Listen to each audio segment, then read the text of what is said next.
नहमदुहु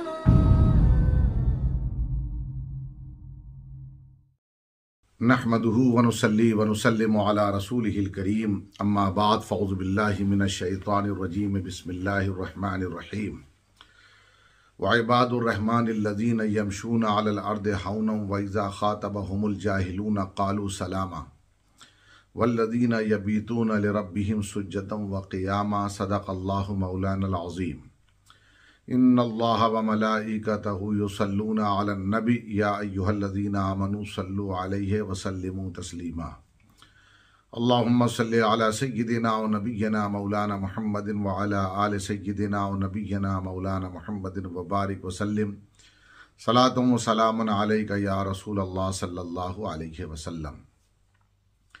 अल्लाह तबारक व तआला ने कुरान मुक़द्दस में इरशाद फरमाया, रहमान के बंदे जब ज़मीन पर चलते हैं तो आजिज़ी के साथ चलते हैं, और जब जाहिल से मुखातब होते हैं तो कहते हैं सलाम।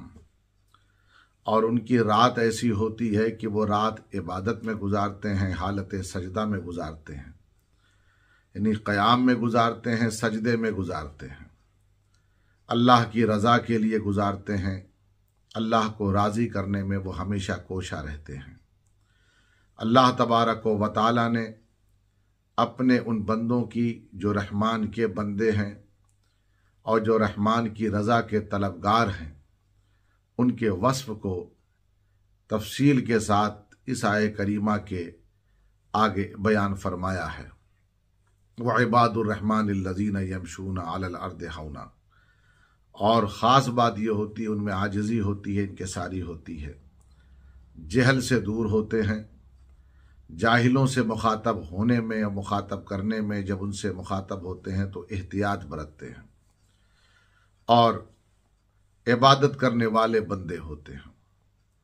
तो और इससे पता ये चला जो अम्र बिल मारूफ और नही अनिल मुनकर करने वाले, जो अच्छाइयों का हुक्म देने वाले होते हैं और बुराइयों से बचने वाले और बचाने वाले होते हैं, तो ऐसे ही वस्फ और ऐसे ही सिफत के हामिल जो शख्सियत गुजरी है, उनमें से एक नाम जिसे कुरान ने इबादुर रहमान कहा है, उसी को दुनिया अबू हनीफतुन नुअमान कहती है।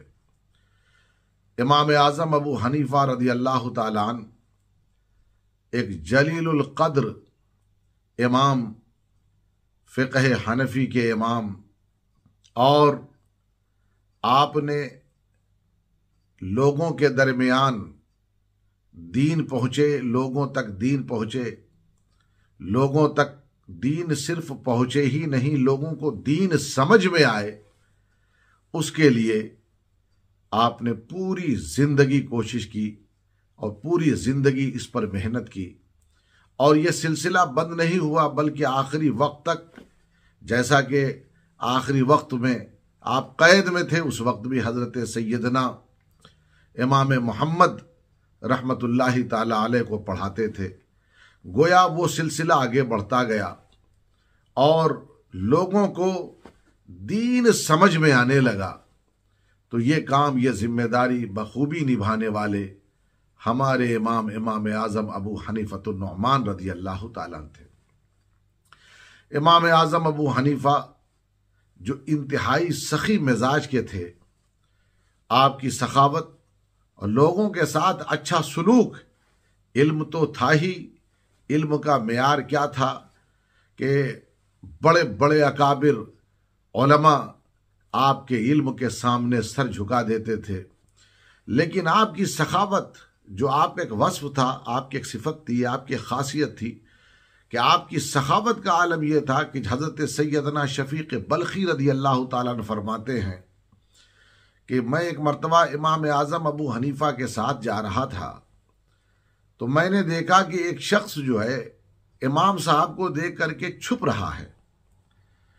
तो इमाम साहब ने उसे देख लिया और फिर उसे तलब फरमाया, और इमाम साहब ने पूछा कि तू मुझे देख करके रास्ता क्यों बदल रहा है।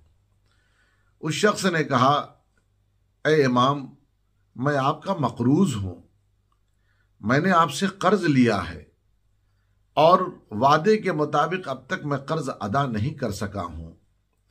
मैं शर्म से आपके सामने नहीं आता हूं कि मैं आपका मकरूज हूं और मैं कर्ज नहीं दे पा रहा हूं और फिर भी मैं आपके सामने आऊं। इमाम आजम अबू हनीफा ने फरमाया कि मेरा कितना कर्ज तेरे पास है, कितने दीनार का तू मकरूज है? उसने कहा, 10,000 दीनार मैंने आपसे लिया इमाम साहब। आपने फरमाया कि जा, मैंने तुझे वो कर्ज माफ कर दिया। ऐसी सखावत थी हजरत सैयदना इमाम आजम अबू हनीफा रदी अल्लाह ताला अन्हु की। अल्लाह तबारक व तआला ने जो भी आपको अता फरमाया, आपने उसे तकसीम किया। अल्लाह ने इल्म अता फरमाया। आज अगर देखा जाए कि दुनिया का बड़ा हिस्सा इमाम साहब के शागिर्दों में वास्ता बिलवास्ता है। इमाम साहब से पूरी यूं समझ लीजिए कि दुनिया ने फैज उठाया, इक्तिसाब इल्म हासिल किया और इमाम आजम अबू हनीफा की सखावत का चर्चा कल भी होता रहा और इमाम साहब की सखावत का चर्चा आज भी हो रहा है। इमाम आजम अबू हनीफा रदी अल्लाह ताला अन्हु, आप फ़िक़ह के इमाम थे और आपने लोगों को फ़िक़ह समझाया। इस्लामिक मैनुअल लॉ जो है कि यानी कि जिस पर इस्लाम को प्रैक्टिस किया जाता है, उन मसाइल को आसान करके, यानी लोग कुरान से बराह रास्त मसाइल को समझ नहीं सकते थे, हर एक के बस की बात नहीं थी, ये तो सिर्फ बड़े उलमा ही समझ सकते थे और हर एक अहादीस मुबारका से मसाइल को अखज़ नहीं कर सकता था।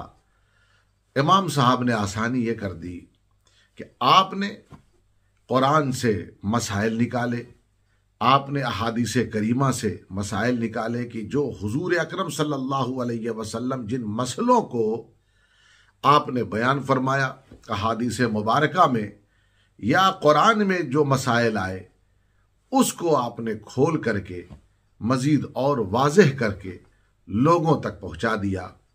तो हकीकत यह है कि आपका काम था दीन को समझाने का।